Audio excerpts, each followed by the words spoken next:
Uuwi rin naman nga kami mga mare sa Abra. At saka hindi lang naman nga sa kaarawan ni Ran na dapat magsama-sama sa isang lugar. Sa totoo lang mga mare, etong ang paghahanda nga ni Ran siya ang mas naging abala nga dito.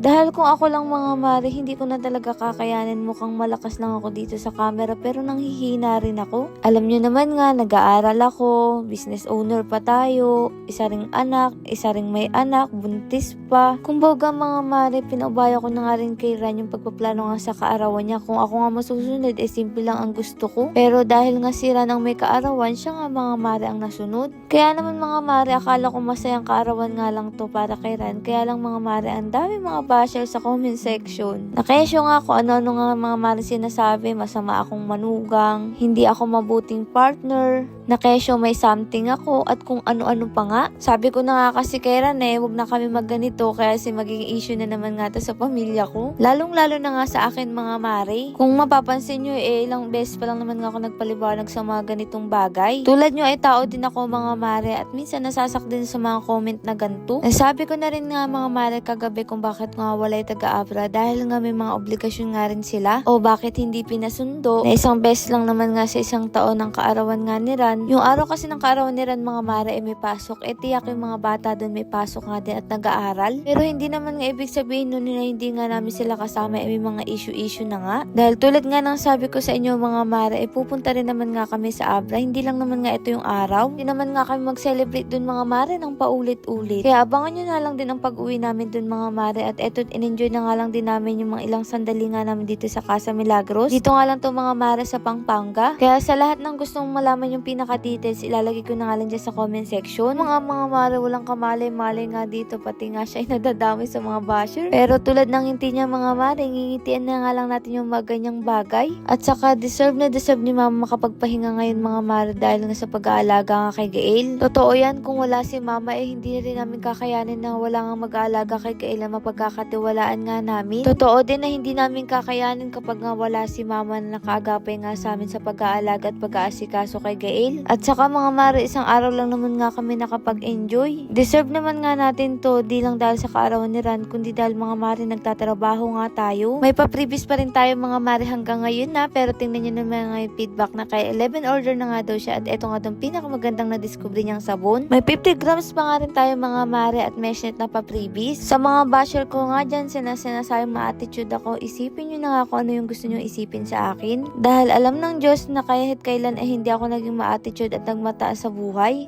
At alam na alam ni Ran naman mga mare ang naging sakripisyo ko, kaya alam ko naman nga na nandyan siya para sa akin. Kaya masama man ang tingin nyo sa akin mga mare ay okay lang basta mabuting ang tao ang tingin sa akin ni Ran dahil alam niya naman nga yung nagawa ko. Kung paano ko siya sinusuportahan sa lahat na naging desisyon niya nga sa buhay niya mga mare. Kung paano ako nandito palagi sa likod niya kapag nga may kailangan siya. May mga hindi siya naiintindihan at kailangan niyang magdesisyon. At kailanman hindi siya naging kawawa mga mare. Akala kasi ng iba kawawa si Ran. Ang hindi nga alam ng tao mga mare, wala akong kawalit-walit at hindi nga ako humahawak ng pera. Dahil pagdating mga mare sa pera hindi talaga ako mahilig magkwenta. Kahit nga baon ko nang hihingi lang ako sa kanya. O siya, matatapos na nga itong video, gusto ko nga magpasalamat kay Ma'am Caro at kay Sower dahil sa pag-aasikaso nga nila sa amin. Kaya sa mga gusto nga rin mga mare mag-staycation na sulit at napakamura doon na nga kayo sa Casa Milagros. Lord, maraming pong salamat sa lahat ng blessing. Siyempre sa inyo mga mare, paano ba yun bukas na lang ulit?